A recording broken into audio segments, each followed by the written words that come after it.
जय हो बिहार। ये बात इसलिए कर रहे हैं कि बिहार में चुनाव से पहले भी छात्र खूब लाठियां खाए, खूब जमकर उनके ऊपर लाठियां बरसी।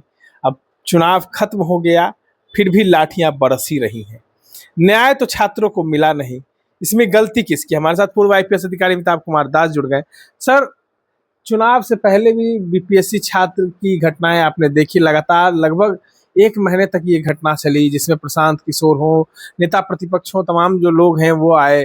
नीतीश कुमार उस समय भी मौन रहे। अब सम्राट चौधरी आए, फिर भी युवा है लाठी खा रहे हैं, सम्राट चौधरी मौन है। दुर्भाग्य की बात है, बिहार के युवाओं के हिस्से में लाठियां ही रह गई हैं। नौकरियों की अब चिंता करना छोड़ दें युवा। देखिए, आज आज का दिन बहुत काला दिन है। आज टीआरई 4 के लिए के जो अभ्यर्थी थे वो प्रदर्शन कर रहे थे शांतिपूर्ण।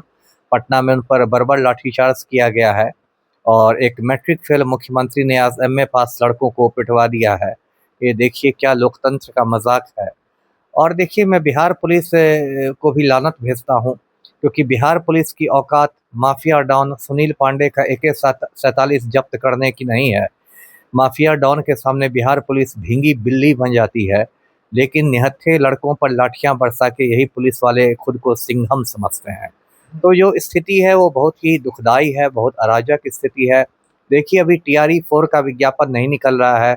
शिक्षक भर्ती का जो चौथा चरण है उसी का विज्ञापन निकालने के लिए ये बच्चे सड़कों पर थे, इतनी गर्मी में, धूप में, और इन पर बर्बर लाठीचार्ज किया गया है। और हमारे जो मैट्रिक फेल मुख्यमंत्री हैं सम्राट चौधरी, वो बड़ी बड़ी बातें करते हैं कि हम 1 करोड़ को रोजगार देंगे, ये कर देंगे, वो कर देंगे।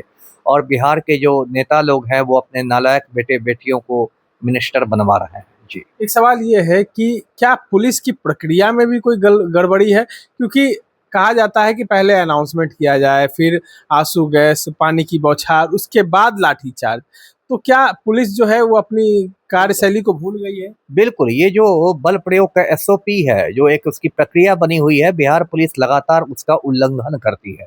देखिए, जब हम लोग आईपीएस की ट्रेनिंग करते थे हैदराबाद में, तो हम लोग को सिखाया गया था, और ये बात पूरे देश की पुलिस पर लागू होती है, कि बल प्रयोग की एक प्रक्रिया है। जैसे पहले तो चेतावनी दी जाती है, जो भी नाजायज मजमा होता है, उग्र भीड़ है, उसके बाद यदि वो नहीं मानती है तो आंसू गैस छोड़ा जाता है, टीयर गैस जिसको कहते हैं।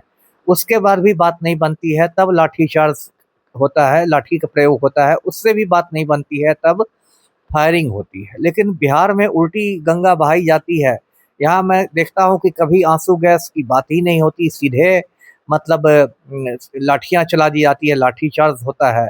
तो ये क्या हो गया है बिहार पुलिस के स्टॉक में? क्या आंसू गैस खत्म हो गया है? यदि खत्म हो गया है तो आंसू गैस की खरीद की जानी चाहिए। यहाँ सीधे आप लड़के लड़कियों की हड्डियाँ तोड़ने लगते हैं लाठी से। तो ये तो बहुत गलत है। मतलब आज़ाद हिंदुस्तान में भी ये अंग्रेज़ों की पुलिस की तरह मतलब बर्ताव कर रही है बिहार पुलिस। ये बहुत शर्म की बात है। जी। आपको नहीं लगता है कि बिहार के जो नए मुख्यमंत्री हैं, जिस तरीके से कहते थे कि हम युवाओं को रोजगार देंगे, ये कभी नहीं कहा उन्होंने कि हम लाठी देंगे? क्योंकि चुनाव प्रचार में लगभग जगह जगह पे घूमे, युवाओं की विकास की बात की, युवा भी मुद्दा रहा, पलायन भी मुद्दा रहा, लेकिन तमाम चीजों से जो है नई सरकार भटक चुकी है। नहीं, वो तो है। देखिए, मैट्रिक फेल मुख्यमंत्री जो हमारे यहाँ सम्राट चौधरी, उनकी समस्या है कि बड़ी बड़ी बातें करते हैं, काम कुछ नहीं करते। बातें करोड़ों की, दुकान पकौड़ों की। कहेंगे कि पाताल से हम अपराधियों को खोज ले आएंगे, लेकिन सुनील पांडे का नाम सुन के खटिया के नीचे घुस जाते हैं।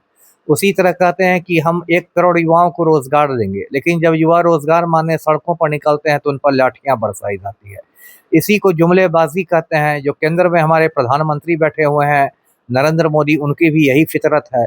2014 में उन्होंने कहा था कि हर साल 2 करोड़ युवाओं को नौकरी दी जाएगी। अब कहते हैं कि पकौड़ा तलना भी रोजगार है। तो चाहे केंद्र सरकार हो या राज्य सरकार हो, सभी लोग युवाओं के भविष्य के साथ खिलवाड़ कर रही है। जी। खिलवाड़ कर रही है। युवा मांगे रोजगार, निखिल सरकार बरसाए लाठी हजार। ये तमाम चीज जो है वो हो रही है।